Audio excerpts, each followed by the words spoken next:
उनको प्रेरणा मिली थी ज्योतिबा फुले से, और उन्होंने विश्व में सारे संविधान पढ़े। भारत का इस तरह विस्तृत संविधान बनाया। 2 साल 11 महीने 18 दिन लगे, और इनके जितने भी सहयोगी थे, कोई विदेश चला गया, किसी की मृत्यु हो गई। विश्व के अंदर पहला संविधान है जो बाबा साहब ने अपने हाथ से लिखा हुआ संविधान था। समानता का अधिकार दिया। पहले राजाओं का अधिकार था, एक राजा था। ठीक कहा हेमाराम जी ने कि हम जितने भी विधानसभा में बैठे, जो भी आज हमें वोट देने की ताकत है, जो भी हमारे महिलाओं को अधिकार है, जो भी श्रमिकों को अधिकार मिले हैं 8 घंटे का, ये बाबा साहब की देन है। इसलिए एक बार जोरदार बाबा साहब के लिए तालियां बजाओ।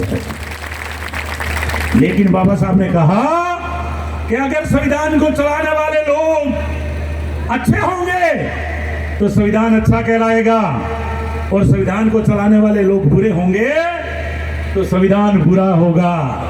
आज पार्लियामेंट के ऊपर आरएसएस के लोग संविधान जला रहे हैं, आपको जानकारी है कि नहीं है? और हमारे आरक्षण से जीते हुए एमपी जो अर्जुन राम जी आजकल बहुत बोलते हैं, कानून मंत्री है, सबसे पहले एक बड़ा काम किया है। क्या किया है? जो वर्षों से कैलाश मेघवाल बैठा था, बुजुर्ग नेता, उसको बीजेपी से बाहर निकालने का काम अर्जुन राम ने किया है। आप देख लीजिए कि जिसका समाज जगा हुआ नहीं होता है साथियों, उनके नेताओं की कदर नहीं होगी। अगर नेता एक तरफ हाथ निकालेगा, पार्टी उनकी इज्जत करेगी। जिसके साथ में समाज खड़ा रहेगा। एक बार पंडित जवाहरलाल नेहरू जी रात को 2 बजे गए, आगे देखा कि डॉक्टर अम्बेडकर पढ़ रहे हैं, तो बाबा साहब को कहा कि सारी दुनिया सो रही है, बाबा साहब आप रात को 2 बजे जग रहे हो। बाबा साहब ने क्या कहा, ध्यान से सुनना। बाबा साहब ने कहा कि जिसका समाज सोया होता है उस नेता को जगना पड़ता है। अब हम कब तक सोए रहेंगे? इसलिए गोलमेज सम्मेलन में अगर बाबा साहब नहीं चाहते तो आज संविधान में आरक्षण नहीं होता। उन्होंने कहा, रम्मा भाई, मैं ऐसा संविधान चाहता हूं कि आने वाले संविधान में हमें सुविधा मिले कि हमारा बेटा कैबिनेट मंत्री बने, हमारा बेटा एसपी बने, हमारा दलित और पिछड़े समाज के लोग कलेक्टर बने, इस देश में राज करने वाले हों। मैं मानता हूं राज रत्न चला जाएगा, लेकिन मैं हजारों लोगों को राजाओं की श्रेणी में न लाना चाहता हूं।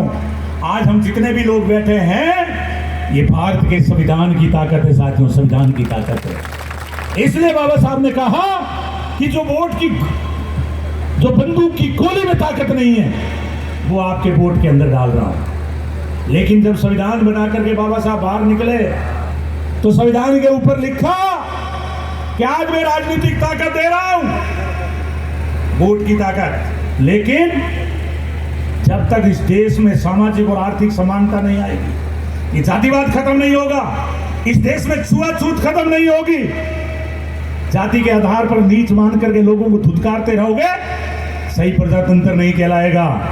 आज वही हालत है 70 साल बाद। आज जगह जगह हमारे दुल्लों को घोड़ियों से उतार रहे हैं, कई जगह तालाबों से पानी नहीं पीने दे रहे हैं। इसलिए मैं निवेदन कर रहा हूं हेमाराम जी कि आप उस कौम में हो जो लड़ाकू है, मार्शल है, गरीब की लड़ाई लड़ते रहे हो, हम सबको मिलना पड़ेगा।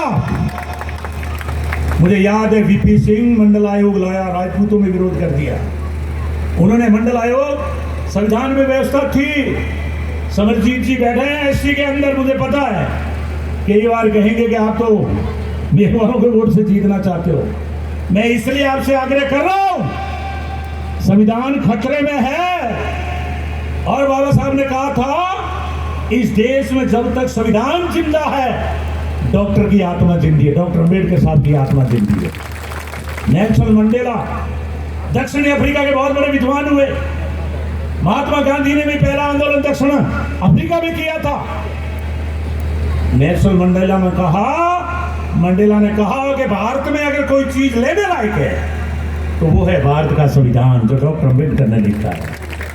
लेकिन मैं धन्यवाद देना चाहता हूं पंडित जवाहरलाल नेहरू जी को कि अम्बेडकर साहब कांग्रेस में नहीं थे, फिर भी पहले कानून मंत्री डॉक्टर अम्बेडकर साहब को बनाया। श्यामा प्रसाद मुखर्जी, जो ये आरएसएस वाले पूरे भारत में हल्ला करते हैं, जब आजादी की लड़ाई चल रही थी आरएसएस के लोग अंग्रेजों के मुफीर बनने का काम कर रहे थे।